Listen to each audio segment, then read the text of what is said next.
Olá! Neste componente da aula, o quarto componente, a gente vai falar sobre árvores de consenso. Árvores de consenso são árvores que sumarizam o resultado de uma análise. Existem várias formas de consenso e eu vou explicar somente duas para vocês nessa aula. Tudo bem?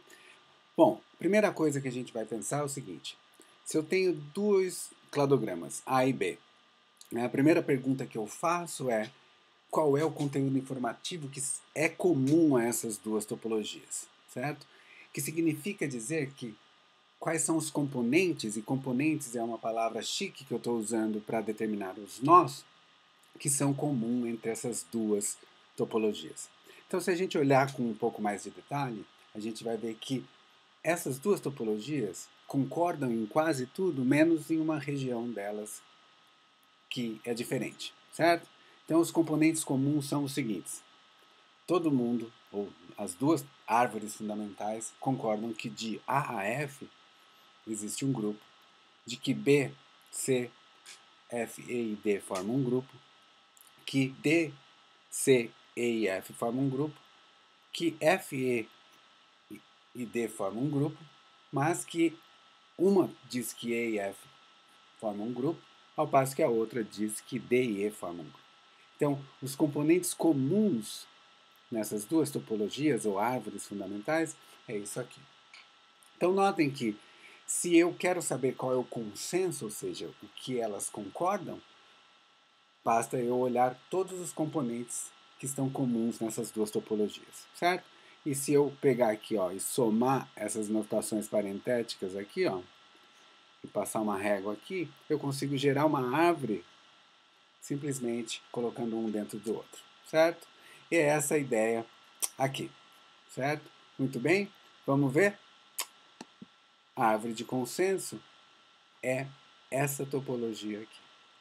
E o nome que eu estou usando aqui é consenso estrito, tá? Que é o nome desse consenso em particular. Por que ele é estrito? Porque ele só considera todos os componentes que estão presentes em todas as árvores fundamentais, tá? Existem outros tipos de consenso, como o semi-estrito, que não funcionam dessa forma, mas não vem ao caso aqui.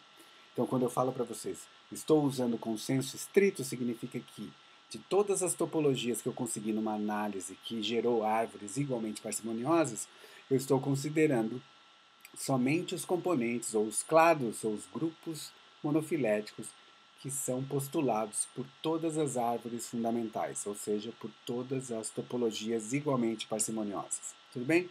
O consenso estrito, ele é super estrito e ele pode gerar alguns resultados indesejáveis, certo? Vamos pensar, por exemplo, nesse caso em particular aqui. Nesse caso em particular, eu quero que vocês pensem qual é o consenso estrito dessas duas topologias, certo?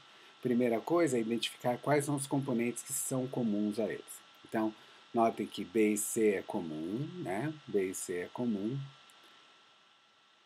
D e F é comum. D e F é comum, certo?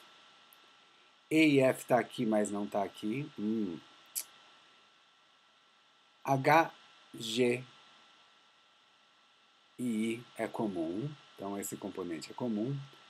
Isso aqui não é comum, porque aqui diz uma coisa, aqui diz outra, certo? Esse componente aqui é comum, esse componente é comum, esse componente é comum, esse componente é comum.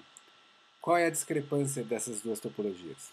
Aqui, ó, com relação a E e D, E e F, H, I e G, I, certo? Então fica fácil imaginar qual é o consenso estrito dessa topologia. Basta a gente dar uma olhada no próximo. Aqui está. Desculpem. Certo? Então, esses são os componentes que são comuns, né? E essa é a árvore de consenso estrito dessas duas árvores fundamentais, A e B. Tudo bem? Esse é o exemplo número 1. Vou te dar um outro exemplo. Esses exemplos eu acho que estão impressos no seu guia de aula prática. Mas, enfim, basta pausar e dar uma olhada aqui. Olha esse segundo exemplo aqui. Esse segundo exemplo, ele é o seguinte. Eu tenho duas topologias. Eu quero que vocês observem a posição desse terminal aqui, ó. Ele pula daqui para cá, tá? Ao fazer essa transição, você vai ver que a topologia é a mesma, exceto por isso aqui. Ó. Ao fazer essa transição, né, e B vem para cá, no segundo cladograma, que é o que está escrito aqui. Todos esses nós aqui, ó, colapsam, certo? Então, notem que por conta de uma modificação que saiu lá, um dos primeiros nós da base, passando para cá, isso faz com que o consenso estrito seja uma coisa totalmente indesejável. Olha só, são somente esses dois componentes presentes, que é esse componente aqui, né, e esse componente aqui.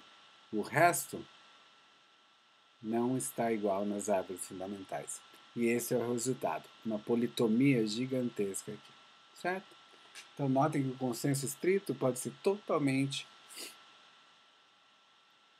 estrito demais ao ponto de que você colapsa basicamente todos os nós da sua topologia. Tudo bem? Vamos dar uma olhada em algumas propriedades de consenso. E isso vale para qualquer consenso, certo? Então imaginem essa matriz de dados. Essa matriz de dados ela gera duas topologias. Ela gera a topologia número A e ela gera a topologia número B, certo? E cada topologia tem 15 transformações. O que vai acontecer quando eu faço o consenso dessas topologias? E basta ver onde é que está o problema, né? Pensem um pouquinho, vamos ver se vocês identificam quais são os componentes compatíveis. Então vamos lá, isso aqui é compatível, isso aqui é compatível, isso aqui é compatível, isso aqui é compatível. Todo mundo concorda que isso aqui é verdade, todo mundo concorda que isso aqui é verdade, a mesma coisa com HE, está presente aqui. O problema está aqui, né? Esse FEF que está aqui não existe aqui. Esse G, C e D não existe aqui, mas C e D existe aqui, certo? Então, embora esse nó aqui exista para todos eles, os demais não. Então, os demais nós que eu não circulei aqui vão colapsar, gerando essa topologia aqui. Muito bem? Então, essa é a árvore de consenso, né? Gerando uma politomia nessa região aqui. O que aconteceu aqui? O número de transformações subiu. E ele sobe em decorrência do quê? De atributos, caráter 12, por exemplo. Ele era uma sinapomorfia para E e F aqui, ele passa a ser uma autapomorfia homoplástica para esses dois grupos aqui, certo? 11, que era uma sinapomorfia para G, C e D, 11 agora vira uma autapomorfia homoplástica aqui, certo? Então, qual é a previsão que a gente faz aqui? A previsão que a gente faz é que toda árvore de consenso ela vai gerar um número maior de transformações. Então, ela considera uma árvore que, diante do nosso critério de otimização, é considerada subótima, certo? Obviamente, ela nunca vai gerar uma árvore menor do que as árvores iniciais, porque senão ela seria escolhida pelo nosso critério. E ela nunca vai ter o mesmo número de passos que as árvores fundamentais, porque senão ela estaria dentro das árvores fundamentais. Então, põe na cabeça, consenso gera árvores subótimas, ou seja, que possuem número de passos maior do que as árvores originais. Tudo bem? Muito bem, entendido isso, vamos olhar um outro consenso, que é o consenso de maioria. E eu mostro esse consenso para vocês porque é um consenso que ele é muito usado em análises bayesianas, que infelizmente é um critério que a gente não vai abordar na nossa disciplina. Mas a ideia dele é super simples. Então imagine que eu tenho 4 topologias, né? Que são as árvores fundamentais, e o consenso de maioria, como o próprio nome diz, ele postula os clados que estão em maior frequência, colocando-os em frequência, que é esses números que eu estou mostrando aqui. Então notem o seguinte, F e G está presente aqui, está presente aqui, e não está presente nenhum dos outros 4. Tá? EF só está presente aqui, 25%, EG só está presente aqui, então eu tenho um clado aqui, ó, que tem 50% de maioria. Ele está presente aqui. EFG está presente em todas as topologias. EFG está presente aqui, está presente aqui, está presente aqui. Então, portanto, 100%. DEFG está presente em todos, exceto nessa topologia aqui, 75%. CDEFG está presente em todos, exceto na topologia 4, 75%. E BCDEFG está presente em 100%. Então, esse aqui é o consenso de maioria, Majority Rule. Esse aqui é um R, certo? Muito bem.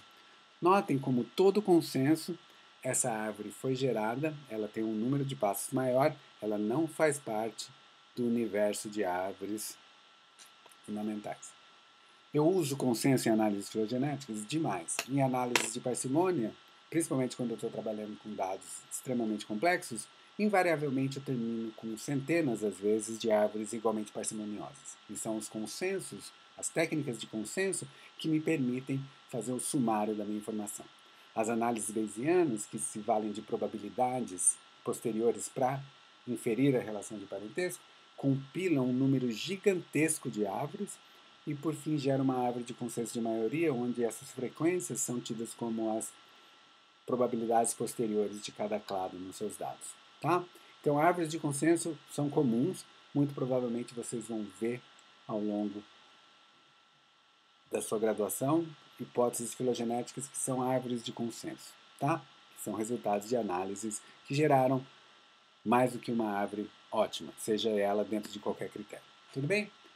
Por fim, na próxima aula, componente da aula, a gente vai falar um pouco sobre teste de hipóteses usando árvores filogenéticas.